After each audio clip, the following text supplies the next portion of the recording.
We have a habit of obsessing about the destination. And when you obsess about the destination, you miss the journey. And the journey is the only thing you have. The journey is with you always. The destination is a mirage. You get there, you tarry a few minutes, and then you're off someplace else. So you can never be sure that you'll accomplish your goal. So the benefit of setting a goal and trying your level best to achieve it are the learning and growth that happen in you and to you as you try your level best to achieve the goal. If you actually achieve the goal, that's a bonus. Be grateful. If you don't achieve the goal, the learning and growth have already happened, so you're ahead of the game.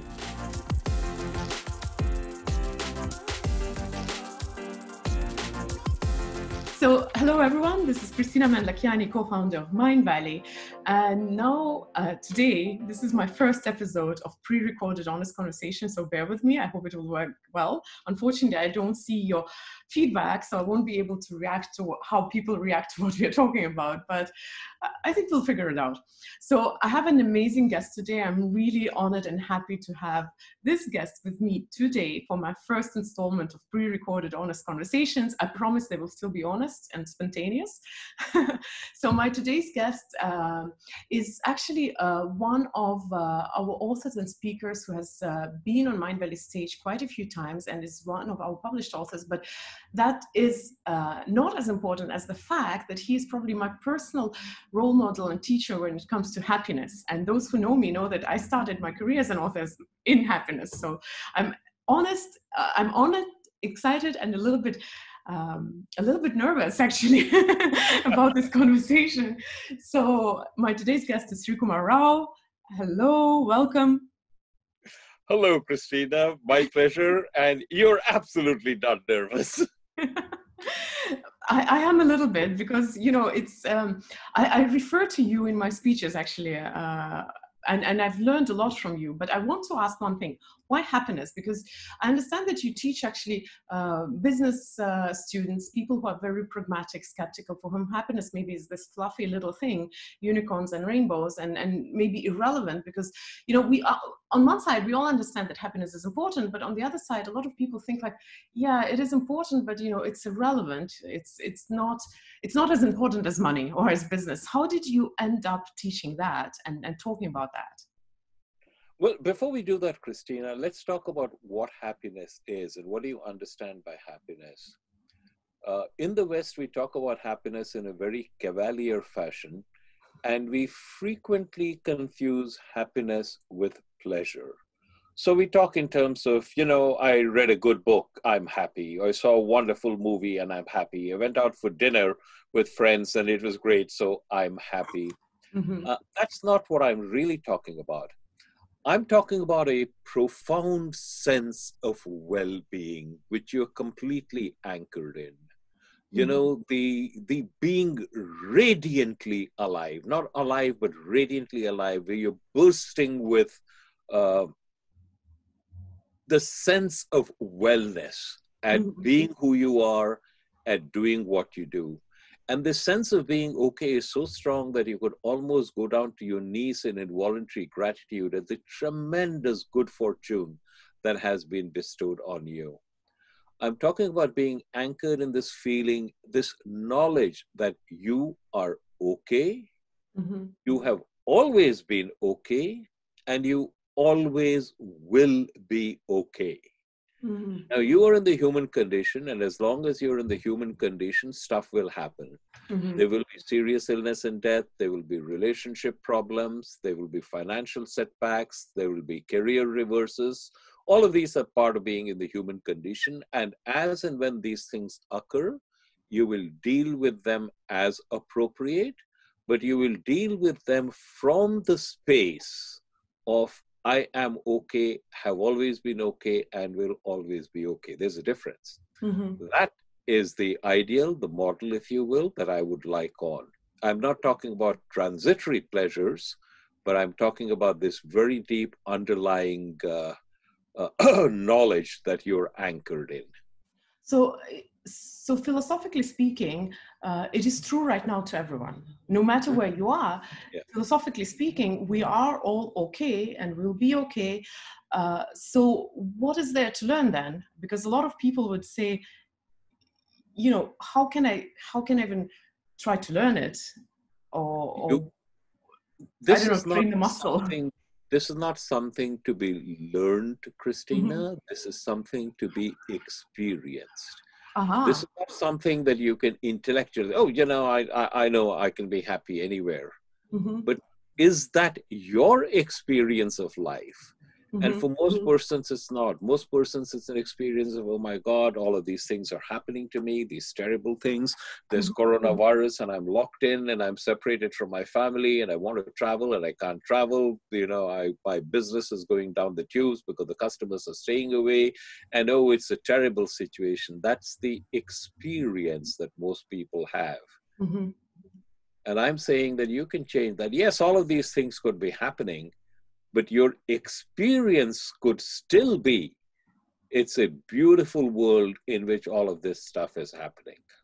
You know, I'm going to make it easy for your listeners, Kristina. I'll tell you, it's extremely easy for a person to have a terrific day every day. Do you think that your listeners would like to know how to do that? Yes, of course. Yeah. It sounds simplistic, but this is really very profound. The way to have a terrific day every day is to get up in the morning and decide that you are going to have a terrific day. Now, as you go through the day, and if you're smart, you'll figure it out, there will be feces dropping from the sky. Shit happens. Yeah. So what you do is you decide in advance that I'm going to have a terrific day. Shit is going to happen on this terrific day. And I'm going to spend 2 hours of my terrific day cleaning up the feces that falls from the sky. And I'll do it while I'm having a terrific day. So cleaning up the shit that happens as part of your terrific day, it's no big deal. And you've accepted that in advance and you're prepared for it. So you have it. It's really as simple as that. But you have to consciously accept the worldview that makes this happen, and you have to work to make it part of your worldview. But when you do that, you will. Most of us go through life insisting that the universe unfold the way in which you would like it to unfold. So you demand that the universe give you what you want. Your business should be flourishing. Your revenue should be increasing. Your earnings should be increasing more than revenues. Your relatives should not bother you. Your customers should have no complaints. So we have so many demands of the universe. And the universe does not unfold the way in which you want it to. So where did you get the notion that you can only be happy if the universe unfolds the way you want it to? It's crazy. The universe unfolds the way that it unfolds, and what you do is you not only accept it, but you embrace it, because that does not have to prevent you from being radiantly alive. And the moment you recognize that you're not dependent on the universe for your inner well-being, it's liberation. It's like a light switch being flicked. And no matter what the circumstances are, you are tremendously fulfilled, radiantly alive. How do you learn this? Because it's all good when you are in a good place, but when the shit does fall from the sky, usually it's very hard to pull yourself back into that. And people often refuse to do that because they say, no, but I have to deal with my problems. I can't close my eyes and pretend that everything is fine. Nobody's saying you close your eyes and pretend they don't exist. Of course, you have to deal with your problems. What is important is what is the space from which you deal with the problems. Do you deal with the problems from the space of, oh my God, this is terrible, I'm suffering, I cannot bear this? Or do you deal with it as from the space of, yeah, this is a problem I have to take care of and let me see what I can do. You know, if you read Viktor Frankl, who wrote Man's Search for Meaning, the reason he started off is he started wondering, why is it that under extremely adverse circumstances, and you can imagine few more extremely adverse situations than being in a Nazi concentration camp, Yet even in those situations, he found some people flourish and other people fall to pieces. And he started wondering, why is it that under such enormously adverse circumstances, some people can flourish and others can't? So what I'm saying is, you don't have much control over the adverse situations in which you will find yourself, but you can determine which is the emotional domain you occupy as you deal with that. I'm not saying you shut up and you don't deal with that. That's silly. You do deal with it. But I am talking about the emotional domain you occupy as you deal with it is important. And that's what you should put your focus on, because you cannot focus on changing the universe. The universe will unfold the way it does. In my courses, I have a good way of putting it. Yeah. In your life, there is going to be a tsunami. It's not a question of will there be one, it's simply a question of when will the tsunami hit you. Yeah. When the tsunami hits you, it's a wonderful thing to be able to surf on it and look around and say, isn't this a beautiful experience, as opposed to getting drowned by the tsunami. The problem is you can't learn to surf when the tsunami hits you. So if you want to surf when the tsunami hits you, it's a very good idea to start surfing on the 2-foot waves. And if you become good at surfing on the 2-foot waves, then when the tsunami hits you, you can surf and say, isn't this a wonderful experience? And all of my work, all of my courses, books, projects, they're all designed to help people start to become pretty good surfers at the 2-foot waves. And then when the tsunami hits, they've got a reasonable chance of saying, isn't this wonderful? That's cool. Does that make sense? Yeah, it's really beautiful. I was just today I heard an interesting analogy as well, is that you can certainly learn to swim when you're thrown in the water, but it's easier to first learn and then be thrown in the water. So It reminds me, and it's good that, it's interesting that this message came twice to me today in one day. So what I want to ask, do you have any techniques? So because a lot of people, when they go to learn about happiness, they imagine that we are talking about rose-tinted glasses and, refocusing or changing your state. But I want to refer to an idea that I heard from Brené Brown. She's one of the famous now TED speakers. She said that, when people fall down face flat on the ground, there is this moment where you are there. And we often talk about bouncing back, about how people come up, how they deal with that, but we don't talk about the moment when they are down on the ground. So in your teachings, how much attention do you put to that? Because it's easy, as I said, to be happy if everything is okay and your waves are maybe just 2 feet. But what do you do in the moment when you are not feeling okay? Is there any technique, anything to remember so that you don't stay there in that, on face flat on the ground? Absolutely. In fact, a good deal of what I teach, Kristina, is how do you deal with a situation like that? Now, if you examine your own life, anytime anything happens with you, you very quickly label it in your head, this is good or this is bad. Almost instantaneously. Yeah. And in particular, I invite you to think about something that happened in the past that at the time it happened, you thought, oh, this is bad. But now you can look back upon it and say, hey, that wasn't so bad after all, or maybe even that was good. Can you recall such instances? Well, I guess I'm in the process of one of them. The way I reacted to the lockdown in Malaysia was, I'm done. I have to move out of here, and now I'm in Estonia. So I can't label it as good or bad just yet. But I know it brought along a really big change, and we'll see where it goes. There are numerous instances. I was speaking before the Global Executive Summit of the Entrepreneurs Organization when somebody in the back got up and started making a commotion. So I recognized him, and he said, Professor Rao, I've got a perfect example for you. He was a graduate from one of India's top engineering colleges. He came out, graduated from the IIT, got a degree from Stanford, got a job with a high-tech company, was looking forward to building his career. And his friends got a job with other high-tech companies, so they were looking forward to building their careers together.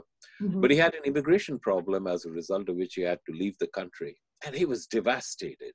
Among other things, he had student debt. And when you have student debt in dollars and you're earning in rupees, you're basically screwed. Yeah. So he thought his life was over. This is it. But he said, Professor Rao, as a result of being forced out of the country, I met this beautiful woman who's now my wife. I teamed up with two of my engineering school buddies and started a company, and it's going gangbusters. All my clients are in America. I come to America at least 6 times a year, and I have a picture perfect life. And none of this would have happened if I had not been forced to leave the country. Mm. So if something happened to you in the past that at the time it happened was terrible, but you can now look upon it and say, hey, that wasn't terrible after all, or even if it was good. Why are you in a hurry to label anything that happens to you bad? Can you imagine how in X years it could turn out to be good? Is it possible? Just asking yourself that question will move you to a different emotional domain. And then if you ask yourself the next question, is there anything I can proactively do to actually make it good? And you move from the realm of despair to the realm of possibility. So what I do is I help train people to recognize that they label things. Suffering does not happen when an event occurs, Kristina. Suffering happens the moment you decide this is terrible. Coronavirus has locked you in. You've got a lot of spare time and different ways to exploit your time. Yeah. But coronavirus locks you in and says, oh my God, this is bad. What am I going to do? I want to go on vacations. I can't go on vacation. This is terrible. And the moment you say that is terrible, at that instant, suffering begins. Suffering doesn't begin when, coronavirus hits and you're quarantined. It begins the moment you say this is bad, this is terrible. What happens if you never say this is bad, this is terrible? Suffering never begins. So going back to Brené Brown, you're never down. Yeah, some stuff you want happen, but you turn so fast. It's in the blink of an eye. You're genuinely never down. In my talks, I talk about cultivating not resilience, but extreme resilience. Here's the difference. Yeah. Resilience is when you bounce back from adversity, and that's a good thing. But resilience means that there is adversity and you bounce back. So there is a portion of time where, like as Brené Brown says, you're on the ground. What I advocate is extreme resilience. And in extreme resilience, you bounce back so quickly that an external observer looking at you might not even know that you had suffered an adverse event. And the way you get extreme resilience is don't label things bad. Just label it, this happened. So if you label it, this happened, then the automatic question is, where do I go from here? This is a learnable skill, Kristina. It's very learnable. You have to actually decide it's important and I'm going to implement it in my life. And when you do that, you are no longer down. So you don't have to think about the time when you're down because you're never down and you're genuinely never down. You're not suppressing things. You're not ignoring things. You're coping with it in a different manner because you're taking all of the energy that would normally have gone into self-pity and transmuting it into where do I go now? Here's how you can think about it, Kristina. Your awareness is like a flashlight. Let me repeat that. Your awareness is like a flashlight. What does a flashlight do? It shines whatever you shine it on. Shine it on the floor, it lights up the floor. Shine it on the ceiling, it illuminates the ceiling. Now, here's what I want you to do, Kristina. Right this moment, take the flashlight of your awareness and shine it on the chair in which you are sitting. Yeah. So the moment you take the flashlight of your awareness and shine it on the seat in which you're sitting, you become aware of the pressure of your buttocks on the chair. You can feel the chair against the back of your thighs, fabric or leather or whatever it may, correct? Yeah. 1 minute ago, you were not aware of any of this. True. Now you are. Why is that? Because you've taken the flashlight of your awareness and you shone it on your seat. So our awareness is like a flashlight. And where do we shine this flashlight on? We shine it upon all the things that we think are wrong in our life. We shine it on the problems that we have. We shine it on the fact that we can't move out, that we're in quarantine, we can't travel because there are no flights. Mm-hmm. And we completely ignore the 40, 50, or 200 things which are pretty damn good about our lives right now. Mm-hmm. Do you have to bother about whether you're going to have dinner tonight? Do you have a bed to sleep in? Do you have a roof over your head? You recognize that any of these is a big problem in a big chunk of the world, right? Mm-hmm. So you are incredibly privileged, but you don't feel incredibly privileged because of where you shine the flashlight of your awareness. So shine the flashlight of your awareness on the many ways in which you're truly incredibly blessed. Mm-hmm. And school yourself so that every time you have a problem, and you have a problem because you want the universe to unfold in a particular manner, and the universe is unfolding in a different manner. Yeah. So you recognize that and say, this is a situation I have to deal with, but I will deal with it from the space of I'm an incredibly fulfilled, radiantly alive human being who has a situation that she has to take care of. Mm-hmm. So I will take care of it, but I will take care of it from the space of I'm an incredibly fulfilled human being. Mm-hmm. And when you do that, you'll find you're more effective.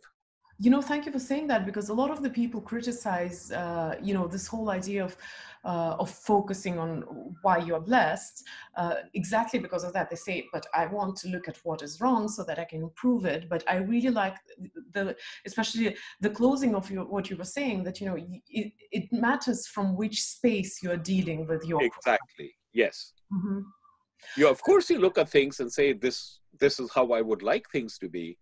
And it's perfectly okay. In fact, it's incumbent on you. If you see things are wrong, you will try to set it the way you want. You may or may not succeed. You have no control.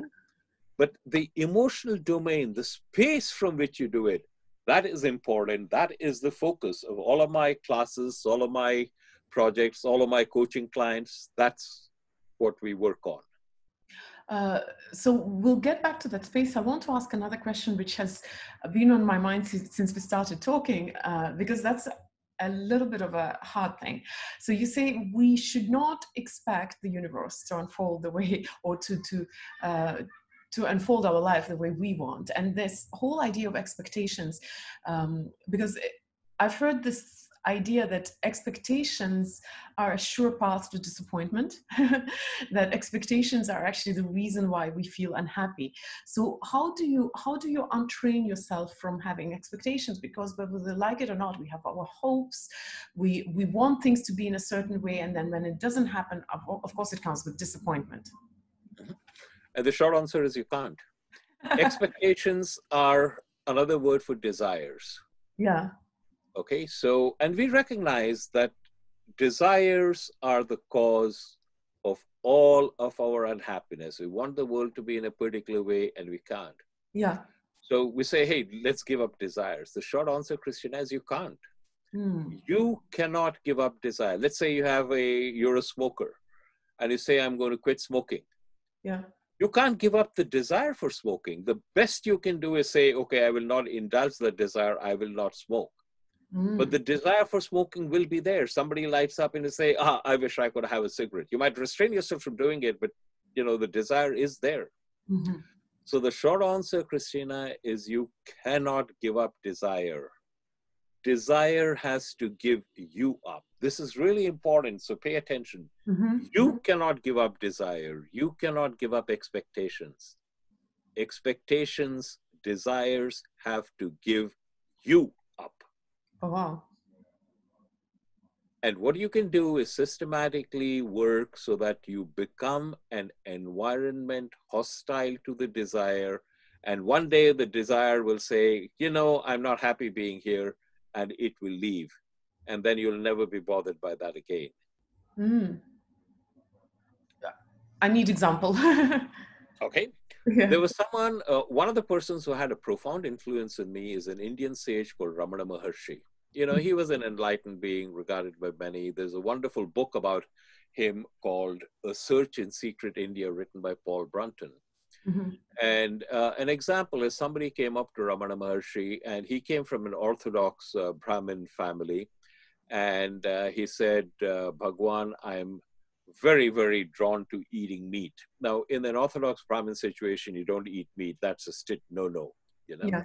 But he said, I really like eating meat, and I can't give it up, so please help me.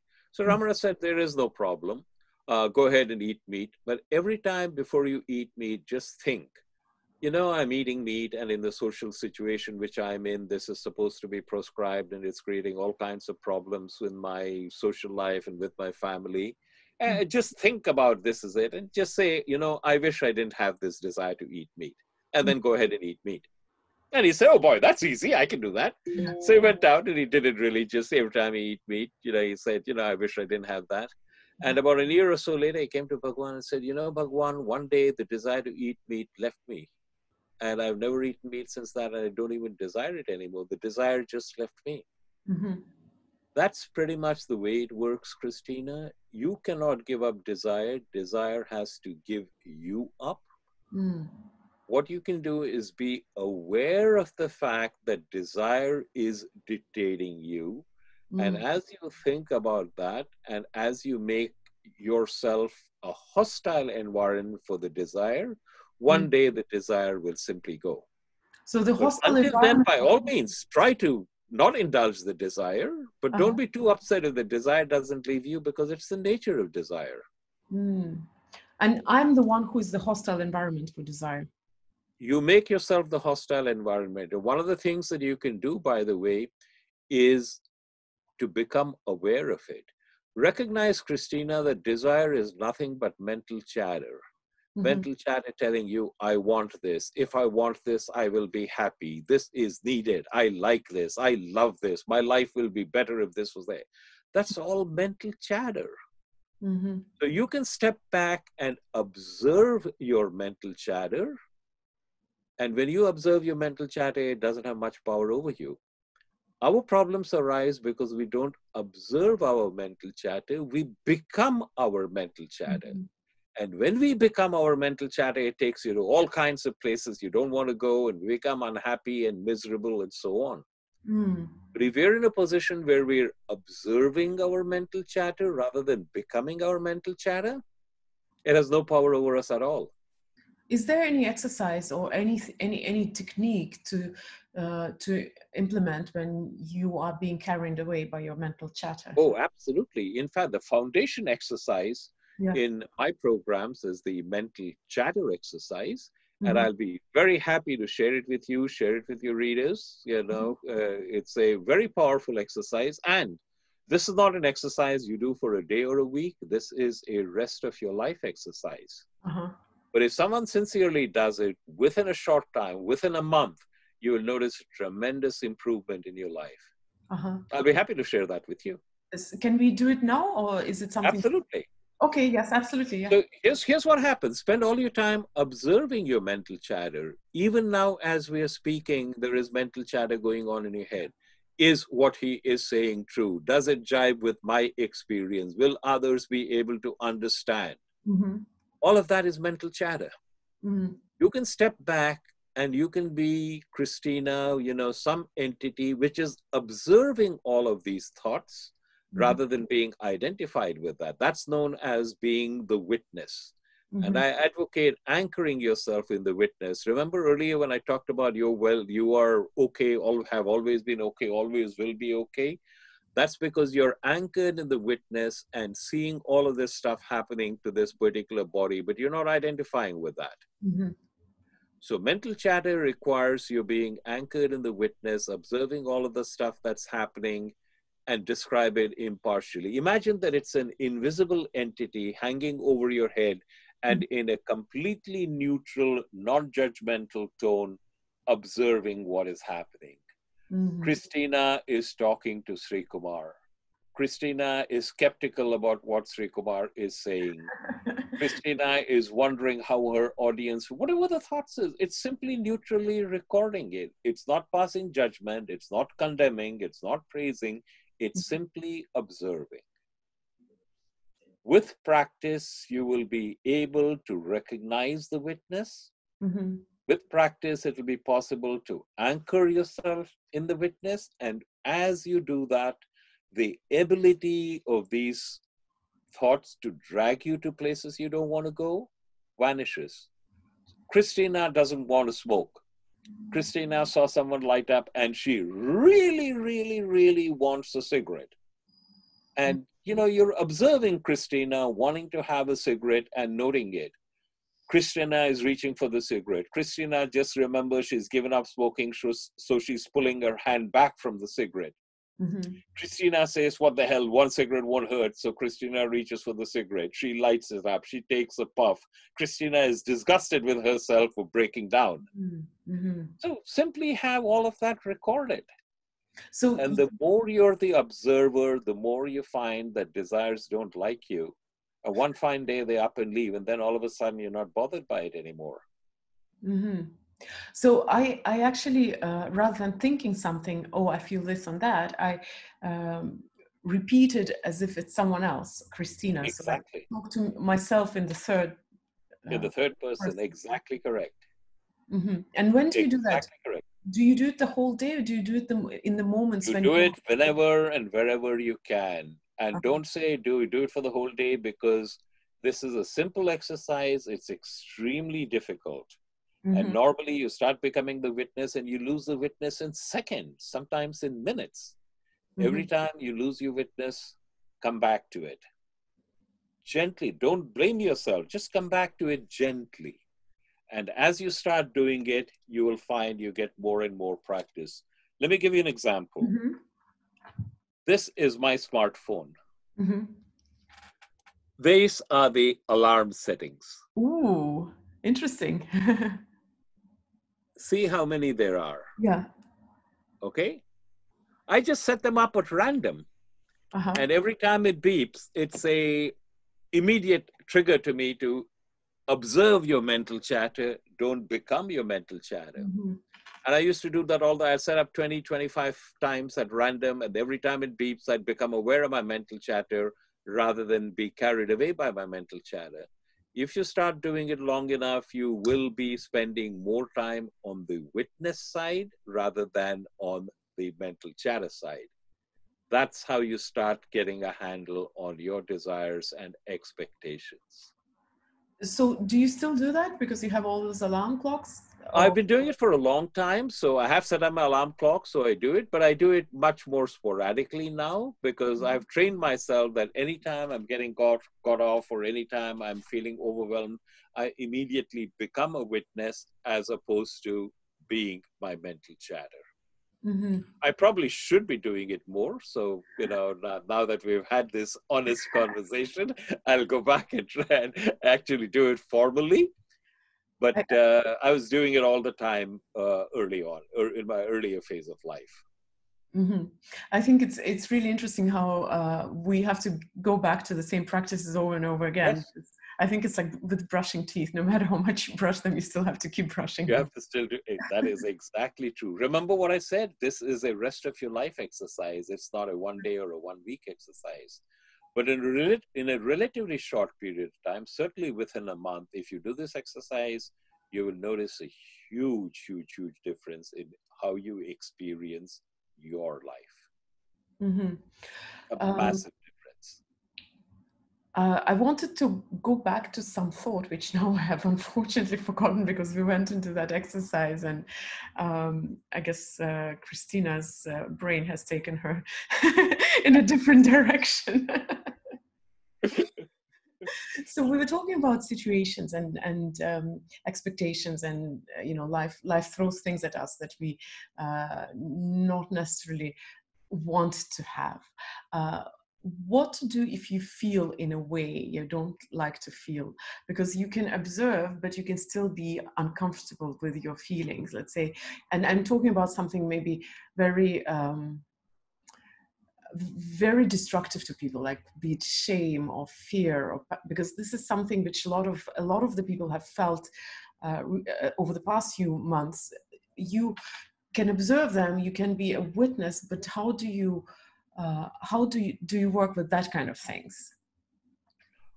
Here is something. What I'm teaching is very powerful and it absolutely works. But you need time, and you need to both embrace the idea intellectually and then start integrating it into your life. And that could take time. So in the meantime, if you're hit with something which is very painful, then, and I've dealt with, and I'm dealing with a lot of such situations now. There are marriages which are breaking up. There are relatives who have fallen ill. Some of them have actually died. And there's no way you can ever think of it as good. You know, this is obviously completely a tragedy. Mm-hmm. Now, if we say there's no way we can think of it good, this is absolutely a tragedy. And this can be in personal situation when someone close to you, let's say a child dies, your child dies, or major historical tragedies like the Holocaust, the partition of India, the famine of Bengal, where millions of people died. So don't try to label this as bad, as good. Mm-hmm. Simply say, you know, because of my conditioning, because of where I am, there's no way I can think of it except as an unspeakable tragedy. Mm. So I'm going to wrap it up in cellophane and put it on the top shelf and say, someday, perhaps when I have greater understanding and spiritual growth, I can see the purpose of this. But for the time being, I can't, and this is evil, and I will treat it as such. Mm. But I can decide that I will not let my life be defined by this tragedy. I will grieve appropriately, but I will not let my life be defined by this, and I will carry on. That is something that you can do, and that's how I advocate people deal with it. Mm-hmm. So when you have that, just recognize, you know, I can't classify this as good. In my book, it is tragedy, but I will say that I will not let my life be defined by it. I will grieve appropriately, and then I will move on, and that is within your purview. Mm-hmm. So when you're faced with a situation like that, you look at it and you experience all of the feelings, but even as you're experiencing the feelings, you can be the witness as opposed to the person carried away. So someone close to you has died and you're really sorry, but you can observe yourself being sorry even as you're experiencing the feeling of being sorry. And as you do this for a while, you will both experience the sorrow and you will be able to let it go.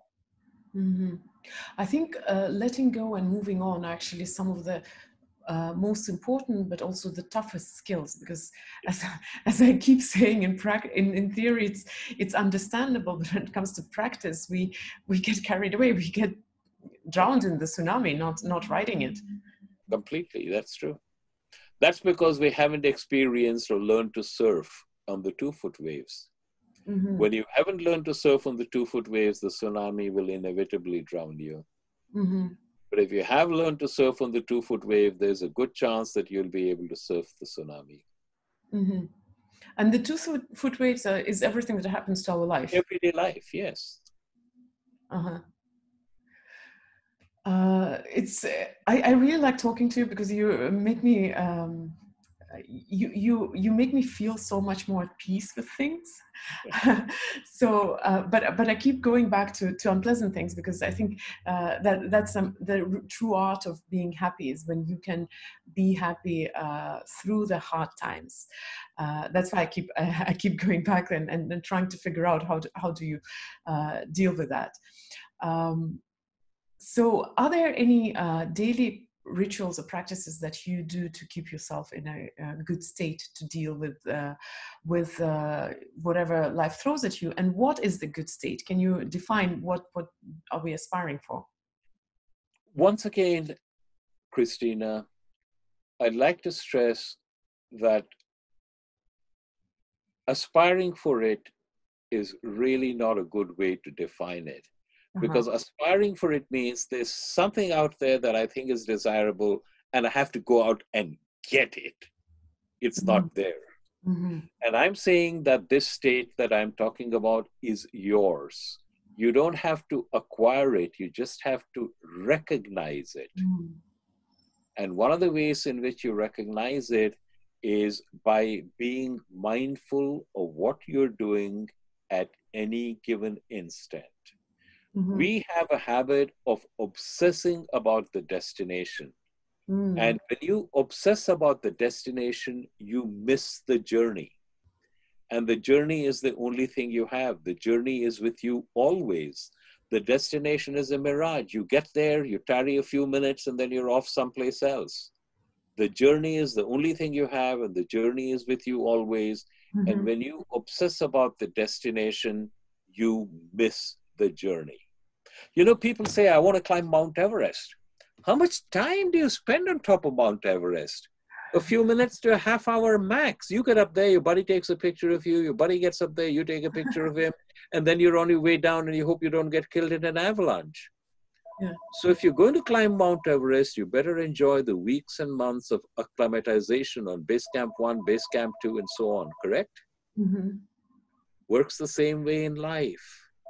You want to accomplish something, you try your level best to accomplish. If you do, fantastic. If you don't, fantastic. Because the mistake we make, Kristina, is we think that the purpose of setting a goal and trying our level best to achieve the goal is achieving the goal. Yeah. Wrong. Whether or not you actually achieve the goal is totally beyond your control. Any of a number of factors could. You know, my wife and I are tremendous tennis fans. We go to the US Open every year. We've been to the French Open numerous times. 2 years ago, went to the Australian Open. This year, we were going to Wimbledon, and I, bought tickets from Wimbledon last year. And now we're not going to Wimbledon. Obviously. And I would never have imagined that I would not, if somebody had said, you can't go to Wimbledon, I said, yeah, maybe. And I'd have thought, maybe I fell ill or somebody fell ill as a result of which I can't. But I never imagined I wouldn't go to Wimbledon because Wimbledon was canceled and there would be no flights to go to London and I'd be quarantined at home. Yeah. Unexpected stuff happens all the time. So you can never be sure that you'll accomplish your goal. So the benefit of setting a goal and trying your level best to achieve it are the learning and growth that happen in you and to you as you try your level best to achieve the goal.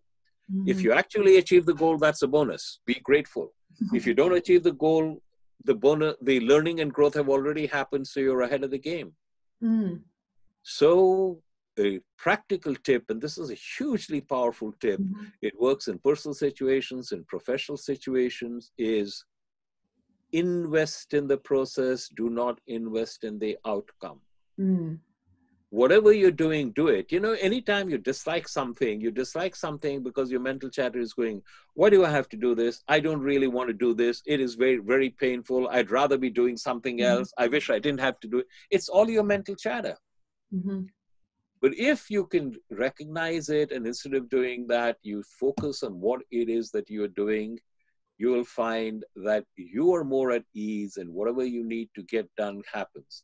There's a big pile of dishes in the sink and you hate doing dishes. So you say, oh my God, there's a big pile. Why is it there? I don't want to do that. I want to watch my favorite soap opera. I want to watch television. There's a big game on. Why do I have to do this? I don't like doing it. It's your mental chatter telling you that.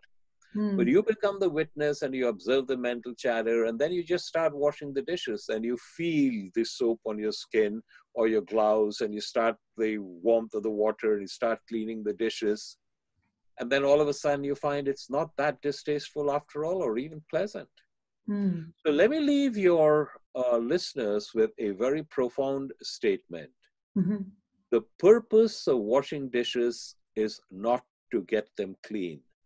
The purpose of washing dishes is to wash the dishes. This is actually very profound, and I invite them to think about it. The purpose of washing dishes is not to get them clean. The purpose of washing dishes is to wash the dishes. It's a Zen statement, but it has deep meaning. Thank you for saying that, because I actually just recently experienced an interesting transformation. For years, I've been known as a person who dislikes cooking. And then when the quarantine happened in Malaysia, I lost the lady who used to do groceries and cook for me because she had to, for health issues, she had to go back to Russia where she was from and she couldn't come back. So I was stuck with a new chore I had not enjoyed doing all my life. And I suddenly realized it's for a long time. And, I did, maybe because I heard you sharing that story about dishes before, but I figured I have to learn to enjoy cooking. So now I put on the music. I confess I have a glass of wine and I dance as I cook. And I actually started looking forward to those moments of partying with myself and my veggies. So you know what I'm sharing with you works. So last time I heard it, it was still theoretical, but now I know what you're talking about. And I heard also somewhere that anticipation of an event is actually more pleasurable than an event itself. Mm-hmm. And there is a risk of when you are on top of Mount Everest, that you'll be like, what was that about? So thank you for this very deep thought, because I think it really is a game changer. It really changes everything. Absolutely, yes, it does. Yeah, but I want to, before we finish, I want to ask this. I have to ask this because psychologists say that for us to not fall into depression, we need to have goals. And we were just talking about goals, and the purpose of the goal is not actually reaching it, but the journey to the goal. And a lot of people right now, because of uncertainty, have lost the ability to set the goals. Do you have any suggestions for people who are lost, for whom uncertainty was the tsunami, and now they don't know what they want to aspire for, because we don't even know when we'll get to travel? Like, some people have lost jobs, have lost everything, and solution is not coming anytime soon yet.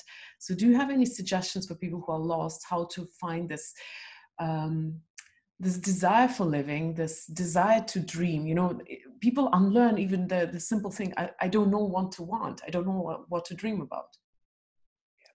I've run into that situation and exactly that question many times, Kristina, right now. In fact, there are persons applying for a course who say, I don't even know what I want anymore. Yeah. And the short answer is, and this is very difficult, I grant you, because it comes from a completely different perspective and a frame of life. If you don't know what you want, that's a wonderful situation. Don't get into the trap of wanting something. So if you're liberated and you don't know what you want, that's wonderful. Just say, this is beautiful. I am not going to eliminate all my wants. I don't want it. Because here is the thing, Kristina, and here's my view of life. The only thing you ever do in life is you work on yourself. If you're a wife, if you're a mother, if you're a daughter, you deal with your husband, you deal with your children, you deal with your parents, and you try to be the best daughter you can, the best wife you can be, the best mother you can be. But in the process of doing that, what you're actually doing is you're working on yourself. You have a company, you're building your company, you want to do the very best you can for your customers, for your employees. In the process of doing that, you're working on yourself. The only thing you ever do in life is work on yourself. And your children, and your husband, and your parents, and your company, your customers, your employees, they're all tools given to you by the universe, and you use these tools skillfully. But as you use these tools skillfully, what you're really doing is you're working on yourself. So for people who are stuck in their home, who may have lost their job, who don't know what is happening, this is a situation that the universe has given you to work on yourself. And you're going to use it as skillfully as you can, and you're going to live each day anchored in the feeling of well-being. And from that feeling of well-being, you're still going to go out. You need income, so you're going to see what you can do to job. What is it that you can do from home? What is it that you can do in the circumstances they are? You're going to use your life experience and whatever contacts you have and so on to solve the problem. But even in those circumstances, you can solve those or try to solve those problems or address those issues from the emotional domain of I am okay. It's very easy to get knocked out of that domain, but you get knocked out of that domain because you have this insistent expectation that the universe unfold in the way in which you would like it to, and it never does. There's always a variation between the way you would like it to and the way it actually does. And this is true at every level. Thank you. It's amazing. Thank you again for sharing your wisdom. I always enjoy listening to you, and I wish I could do that more. You can do that more. All you got to do is call up Jackie, set up a time, and we can chat. Yeah, we should do that. So thank you so much. I know it's pre-recorded, but it will be watched by people. So I'm going to traditionally ask you guys to leave a heart for Srikumar for being so generous and so wise and so kind, and for injecting me with this peace and contentment and enjoyment. Just listening to you, it makes me feel better. So thank you very much for that. And I hope that the world is going to open up again, and we'll meet again in real life. And I'm sure we will. And enjoy this will not last forever. Yes, enjoy the journey. Thank you. Thank you, and bye bye, everyone. See you next week, hopefully.